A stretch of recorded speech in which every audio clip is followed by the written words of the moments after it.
Assalamualaikum warahmatullahi wabarakatuh. Alhamdulillahirabbil alamin wa bihi nasta'inu ala umuri dunya waddin. Assalatu wassalamu ala asrafil anbiya'i wal mursalin wa ala alihi wa sahbihi ajmain. Amma ba'du. Bapak Ibu guru anu dipika hormat sareng rerencangan simkuring anu dipika cinta.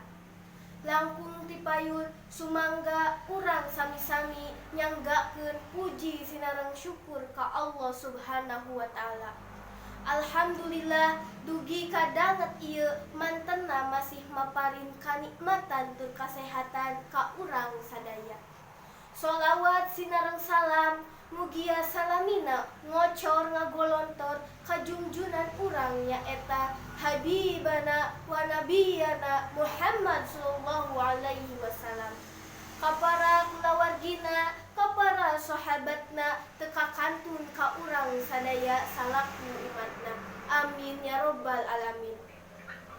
Hadirin anu dipihormat, danget ayeuna simkuring ngadeg di ieu tempat bade medarkeun ngeunaan pentingna ngajalin silaturahim.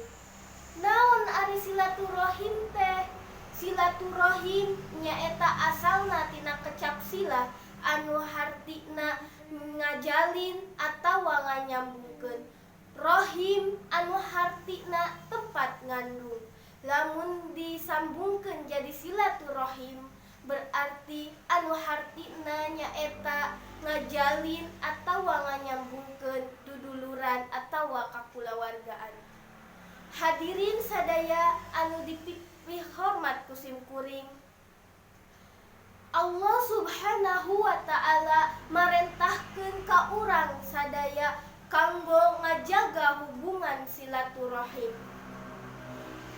Urang sadaya kedah tiasa ngajaga tali silaturahim kusabab sadaya masalah nu aya di antara urang tiasa direngsekeun kalayan gampang.